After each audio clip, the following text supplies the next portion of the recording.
Hi guys, it's Shah here, the Tech Borg, and in this video, well, it's been a very long time since I've made a video, and it's because I have my AS level exams coming, so my mock exams, my end of year mock exams, so like it's very obviously tense, obviously for me, so it's important that I revise as well as you, of course, but I'm gonna try and continue my series on Python as well.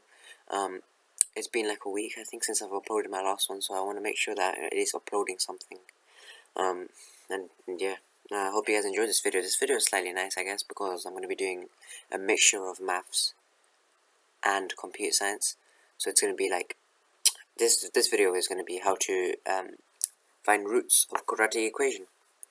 And it's very easy to do. So I'm just going to be doing like a nice video now. And it's very easy to understand. So what do we know about first maths to do with the discriminant, of course. So if b squared, okay, I need to, right. So if b squared, come on, it's not letting me type. Oh, there we go. B squared minus 4ac. So if that's less than 0, you know there's no solutions. B squared minus 4ac is greater than 0. There's two solutions, and if b squared minus 4ac is equal to 0, then there's exactly one solution. So the easiest way to find these solutions is where you're going to use a quadratic formula. So, and this is how you calculate it as well. It's very cool actually. They probably use a different programming language, but the concept behind it is the same. So let's dive into it. So let's make the variables first. So we can have a basic form, so ax squared plus bx plus c. And we want to output that to show to the user, print. So just, okay, I have to put these as well, and then put that on. Okay, yeah, right, let me just get rid of these. Okay, let's import math, because we are going to have to square root as well. Import math, that's the library. So let's see if the first two lines work. Nice, they're working. So, and then you want to get an import of a is equal to import, and then a. And then you literally just want to copy paste that to all of them. Control. Oops. Alright. Okay, you want 3 because it's A, B, and C. So B, this becomes B, this becomes C, and this becomes C. Alright, to run this now. Okay, nice, it's working. So, okay, so now next line. So we got A, B, and C. Now what do we do? Well, the quadratic formula is minus b plus minus square root of b squared minus 4ac over 2a. Said that very fast, of course. But first of all, we need to check the discriminant first. So if b, so just to square b, it's actually very simple. So b times b, if b squared, and then you only need brackets. It's just safe, I guess, just to make sure you do it in order. B squared minus 4 times a times c, and put that in brackets as well. You don't want the 4 to get minus 4. You want it to happen in order basically, and then b squared minus 4ac is less than 0. Well, we want something to happen, so I'm just gonna say print no solutions, no real solutions, of course, because you'd have if it's normally less than 0, you'd have no real solutions, but you'd have imaginary roots, and that's further maths level. And even I'm not entirely sure about it. They're just in an imaginary plane or something. If you're interested, go have a check somewhere else, but we're just sticking to the basics on this video. So yeah. So let's hit the next if. So if let's use an elif actually. If and normally you'd prefer to use elifs because you can have an else right at the end to just look at everything else. So if b squared minus 4ac, to be honest, there's a very efficient way of doing this. So because we can create another variable called the discriminant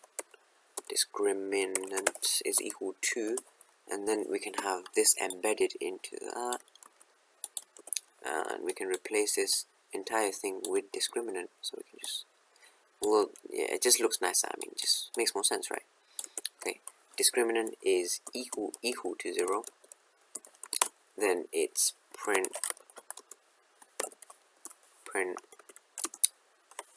one solution, but we obviously want to find that solution. So one solution, and then and then I'll show you how to do the steps to actually find the solution, of course, and then else, and then you'd have the rest of your stuff, which is if the discriminant is greater than 0.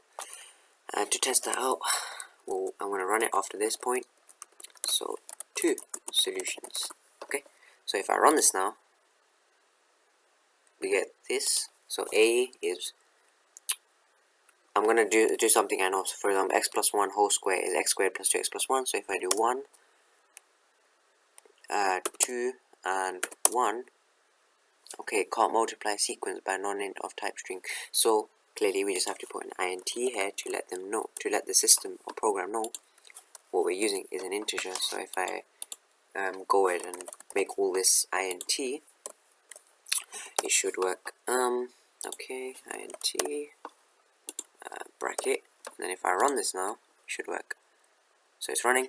So for example, I know that x plus 1 whole square is x squared plus 2x plus 1, so 1 adds there, 2 there, and 1 there. So as you can see, it's working one solution because x plus 1 whole square is x equal to minus 1, which is the only solution. Now to find that solution, what do you have to do? Well, you need to use the quadratic formula, yeah?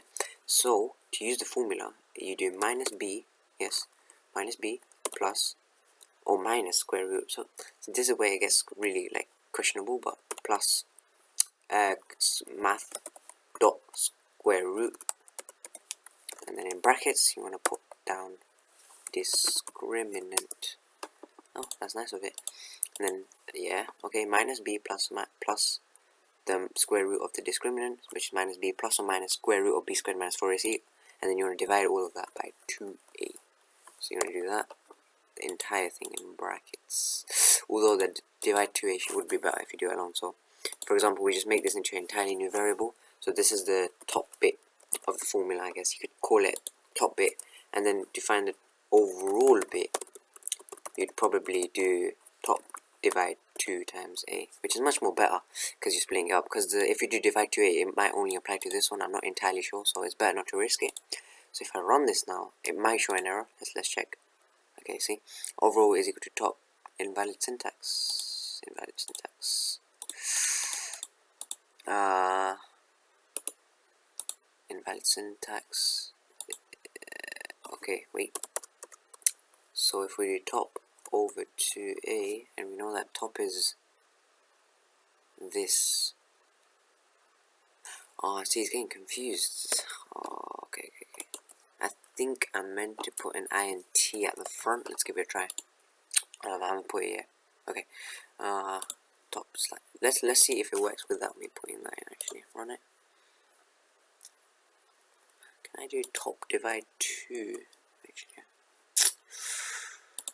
Ooh, I think I know what's the issue actually. If I do a plus a, will it work? It's the same thing essentially because it's 2a, a plus a is 2. Okay, a plus a works apparently. But I'm thinking now because I think the a only applies to the top and then it actually doesn't apply the a. So if I put this in brackets to make sure it applies to, I think now it might give me an error. Okay, didn't. Lovely. So again, let's do what we did before, which is 1, 2, 1. One solution. Okay, so that bit's working, and then you want to print overall. Right. Come on. 1, 2, 1. One solution, which is -1. Perfect. See, working. Lovely. And we don't need to show the negative side because we know that it's only one solution, so you can just take the positive output, of course. Yeah, that's it. Okay, time to do the 2 solutions. Now we can just copy and paste this, literally. Copy, paste, but we have to change this to top 1, overall 1, top 1, overall 1, and then you need to have another one for top 2, overall 2, top 2, overall 2, and this should work. But remember to change the sign because you have minus b plus or minus, so we just change that to a minus now, and if we run it, it should work. It's working. So let's say we had x plus 1 times x plus 2, you'd have x squared plus 3x plus 2, so 1, 3, 2. 2 solutions, -1, -2, because we just did x plus 2 whole square. x plus 1, sorry, x plus 2, x plus 1, and you get this. Now let's try it to make sure it's working for everything that's